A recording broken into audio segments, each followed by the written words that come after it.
Ce podcast explore comment l'image de Dieu a été façonnée par les frontières géographiques et les intérêts politiques, en s'appuyant sur la philosophie de Spinoza pour questionner l'imposition du divin européen comme vérité absolue.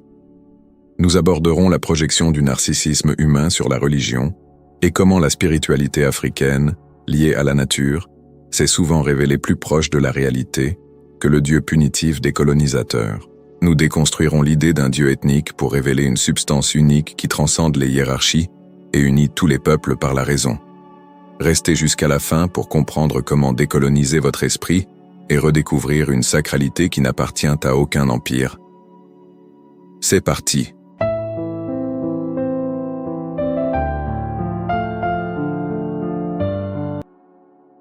Avez-vous déjà songé que si des triangles pouvaient dessiner un Dieu, il aurait 3 côtés parfaits, et que si les lions pouvaient prier, le Créateur de l'univers aurait une crinière d'or et rugirait plus fort que n'importe quelle tempête?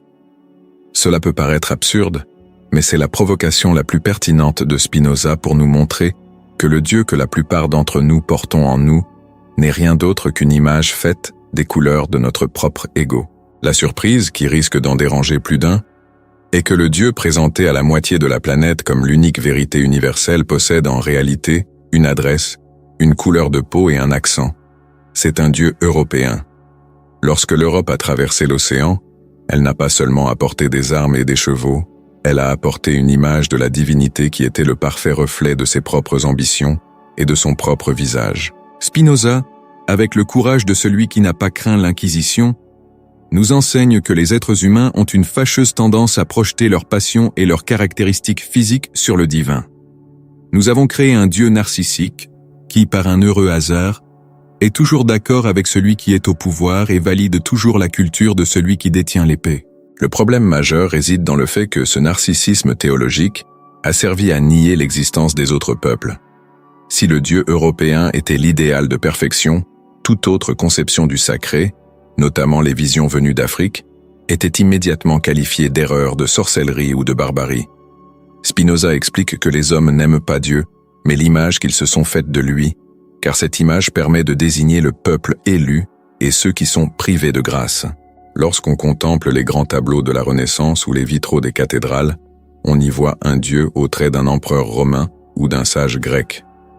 Cette esthétique n'est pas innocente, c'est un instrument de domination. En persuadant le monde que Dieu ressemble à l'homme européen, on le persuade que seul l'homme européen a le droit naturel de gouverner, de dicter les lois et de définir la morale. Spinoza brise ce miroir en affirmant que Dieu, étant la nature infinie et absolue, n'a ni ethnie ni traits humains et ne privilégie aucun camp sur l'échiquier de l'histoire. Dieu n'est ni blanc, ni noir, ni un triangle, ni un lion. Dieu est la substance même qui permet à toutes ces formes d'exister. J'ai constaté l'action perverse de cette logique dans l'histoire de la colonisation. Le conquérant ne disait pas « Je veux votre terre », mais « Mon Dieu exige que vous me ressembliez pour que votre âme soit sauvée ».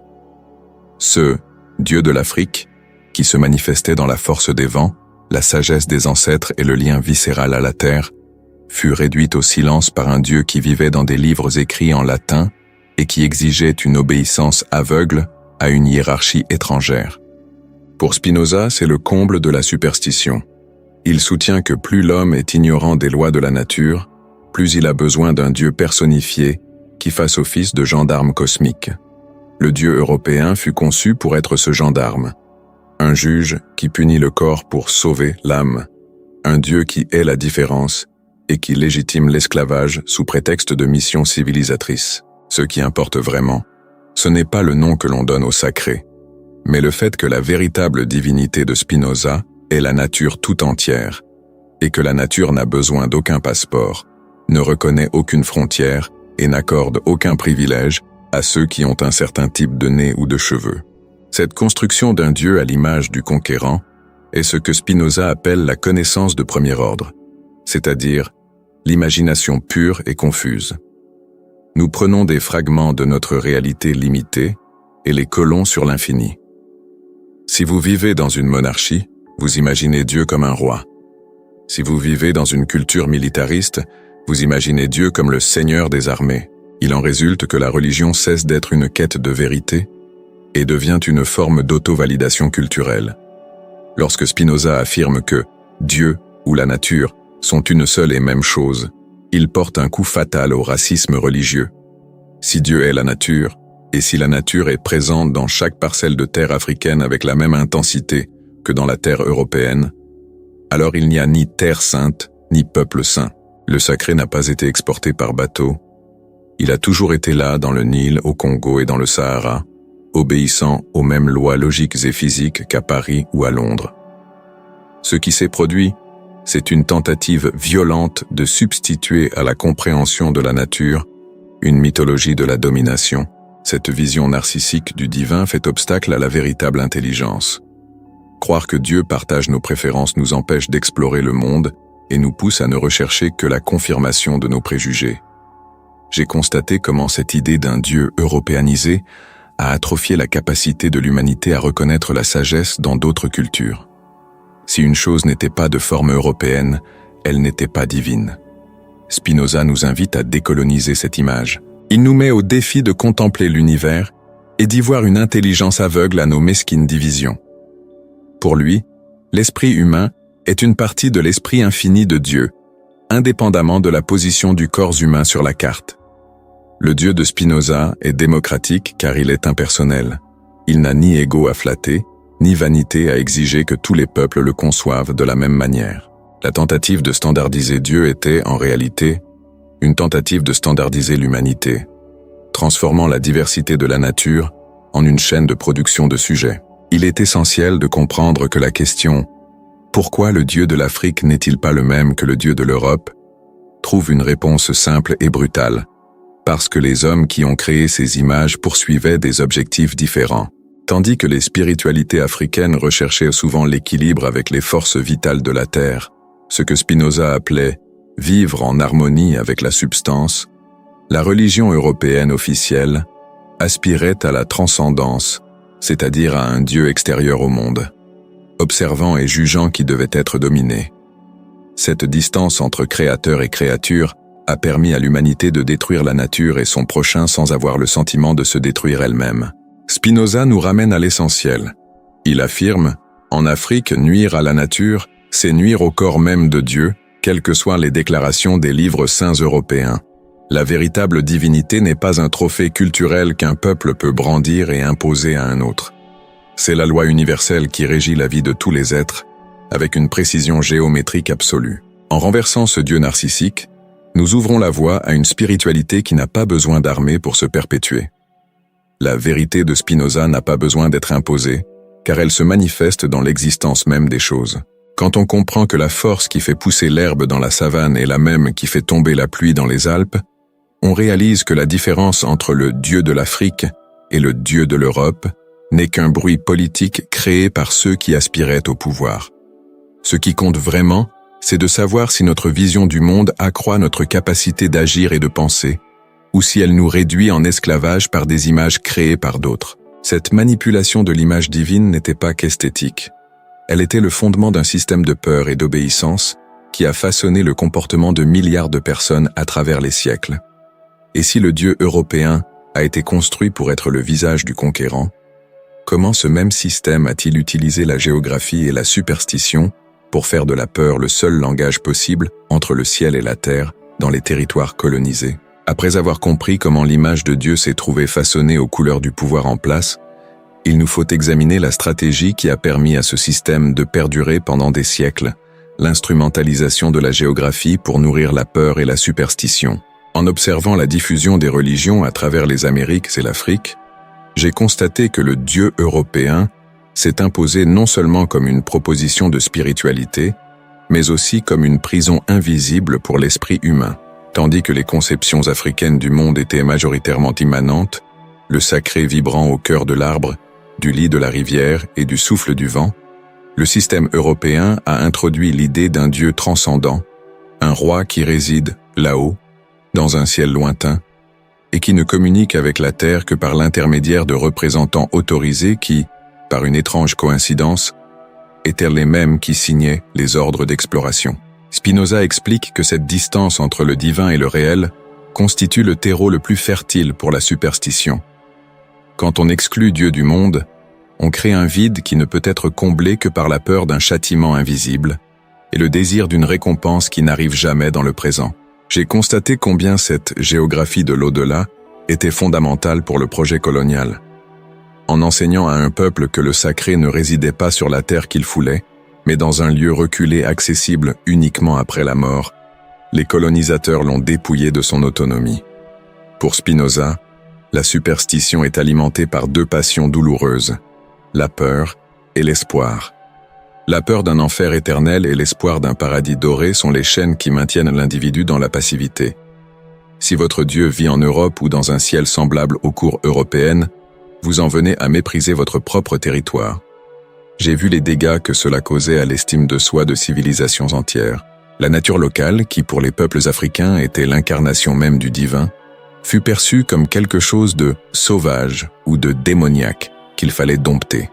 Le Dieu qui se manifeste dans les plantes médicinales et les éléments de la nature, une vision qui, paradoxalement, est bien plus proche de la substance de Spinoza, fut combattue car il conférait un pouvoir direct à l'individu.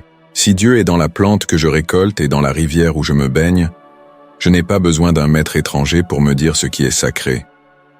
La conception de Spinoza est essentielle pour comprendre le contrôle social exercé par la religion. Il soutenait que les individus luttent pour leur asservissement comme s'ils luttaient pour leur salut. J'ai constaté ce phénomène à maintes reprises dans l'histoire.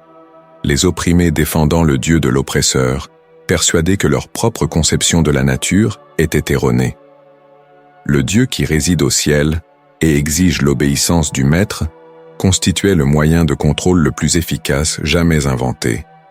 Il n'avait pas besoin de chaînes physiques en permanence, car il enchaînait les forces de l'imagination. Spinoza nous montre que l'imagination est confuse et fluctuante. Elle nous pousse à voir des signes de Dieu dans tout ce qui nous effraie. Si une tempête détruit la récolte, la superstition prétend qu'il s'agit du Dieu du ciel punissant les péchés. Cette interprétation prive les individus de leur intelligence. Au lieu d'étudier la météo ou l'agriculture, ce qui reviendrait à connaître la volonté de Dieu par la raison, ils gaspillent leur énergie en rituels d'expiation pour apaiser un juge capricieux. J'ai constaté comment cette mentalité a été instrumentalisée pour invalider la science et l'autonomie des peuples colonisés.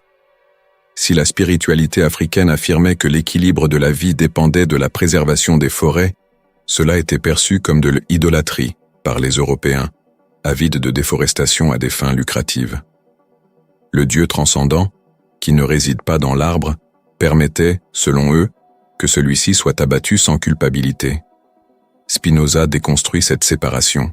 Il affirme que détruire la nature, c'est mutiler la seule expression véritable de Dieu.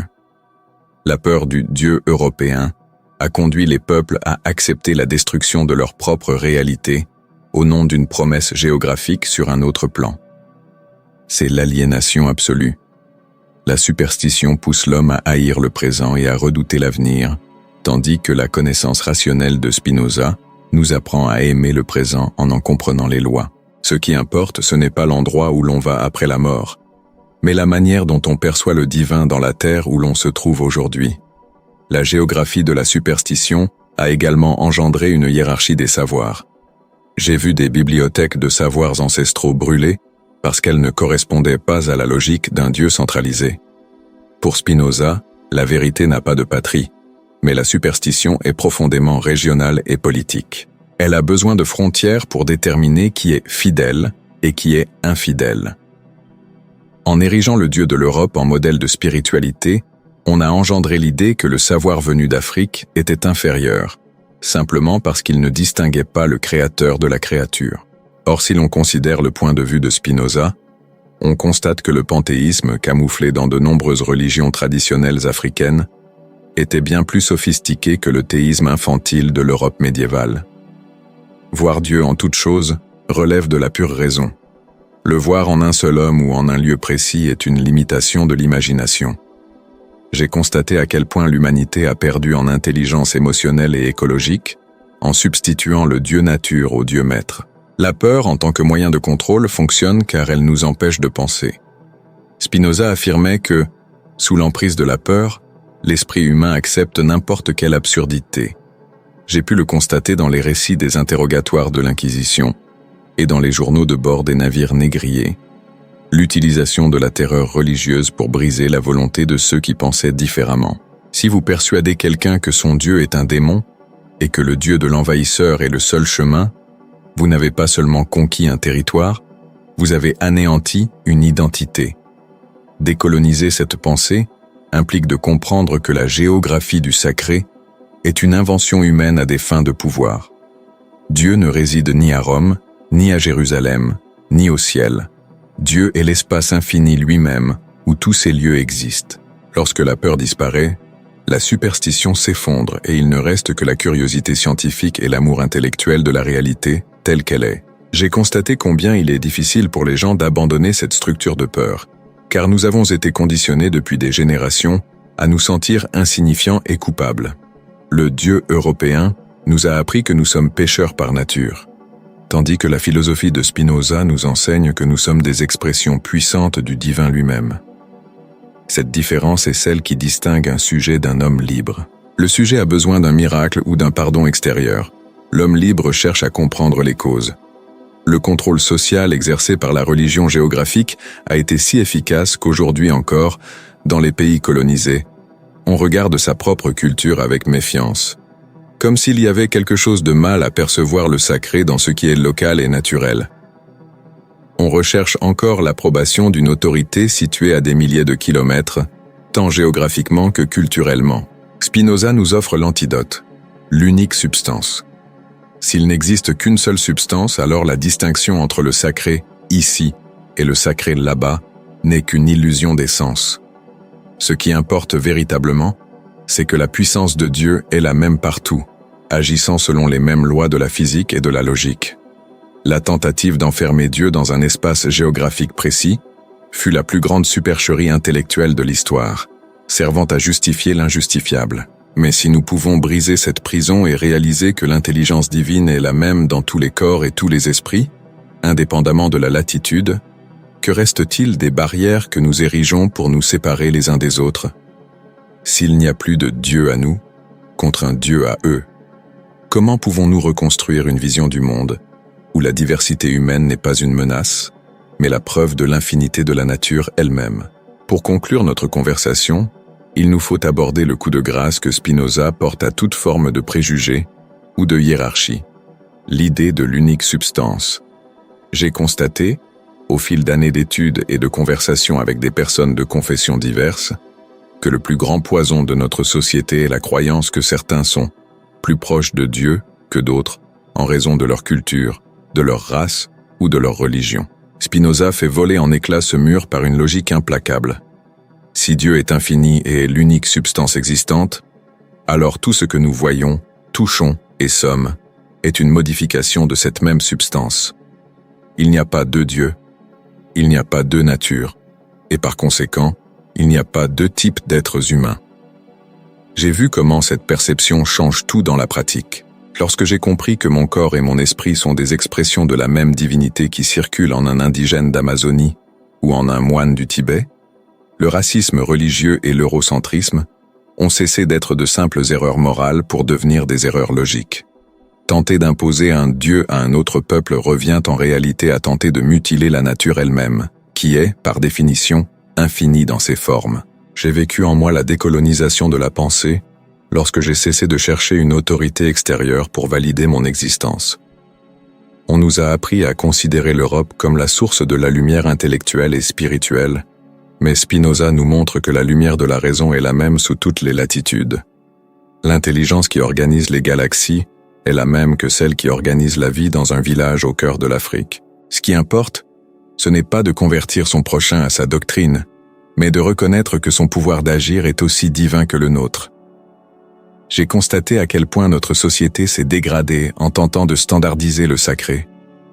Prétendre que le Dieu de l'Europe était la seule version valable revenait à domestiquer l'infini. Or l'infini ne se laisse pas enfermer dans des cases, il ne se laisse pas enfermer dans un dogme, et il ne se laisse pas enfermer dans une couleur de peau. Décoloniser Dieu, c'est fondamentalement rendre à l'humanité sa dignité originelle. Au cours de mon cheminement, j'ai constaté que la véritable spiritualité n'a rien à voir avec les temples ni les rituels d'exclusion. Elle consiste à accroître notre capacité de compréhension. Si votre conception de Dieu vous donne un sentiment de supériorité, vous ne cherchez pas Dieu. Vous ne faites que nourrir votre ego. Le Dieu de l'Afrique et le Dieu de l'Europe ne sont que des noms donnés aux différentes manières dont la nature elle-même s'exprime à travers la culture humaine. Lorsque nous acceptons l'idée de la substance unique de Spinoza, nous cessons d'être des soldats dans une guerre de religion et devenons des explorateurs de la vie. J'ai vu le soulagement de ceux qui, après avoir compris cela, se sont libérés de la culpabilité de ne pas se conformer aux modèles imposés par les religions étrangères. Ils ont réalisé que leur connexion au tout était déjà parfaite, sans besoin de traduction ni d'autorisation. Décoloniser la pensée à travers Spinoza est un acte de rébellion intellectuelle. C'est affirmer qu'aucune culture ne détient le monopole de la vérité. J'ai constaté combien le monde s'enrichit de couleurs lorsque nous cessons de percevoir la diversité comme une menace et commençons à la considérer comme la preuve de la créativité infinie de la nature. Si Dieu possède une infinité d'attributs, pourquoi nous, êtres humains si limités, souhaitons-nous qu'il ne parle qu'une seule langue? L'intelligence divine œuvre en chacun de nous, et notre seule mission éthique est de permettre à cette intelligence de s'épanouir librement, sans les entraves de la peur et de la superstition. Ce qui nous unit véritablement, ce n'est pas une croyance commune, mais notre participation à une même substance éternelle. J'ai compris que le plus grand acte d'amour que nous puissions nous témoigner est de purifier notre esprit de ces images oppressives. Décoloniser notre conception de Dieu, c'est décoloniser notre vie. Nous cessons de chercher le paradis ailleurs et commençons à bâtir la béatitude ici et maintenant par la connaissance et la coopération.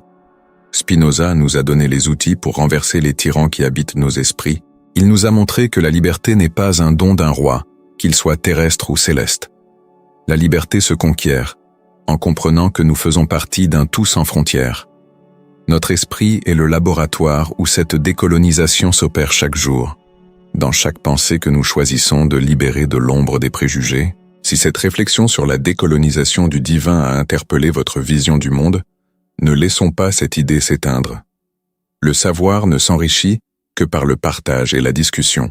C'est pourquoi je vous invite à liker cette vidéo pour la rendre accessible à un plus large public, à vous abonner à la chaîne pour ne manquer aucune de nos prochaines explorations philosophiques et à laisser un commentaire ci-dessous. Comment votre vision du monde a-t-elle été influencée par ces images d'un Dieu étranger? Échangeons nos idées et construisons une communauté d'esprits libres. Pour continuer à élargir vos horizons, n'hésitez pas à visionner les autres vidéos de cette chaîne où nous explorons des sujets qui remettent en question les idées reçues et cherchons l'essence même de ce qui compte vraiment. À bientôt.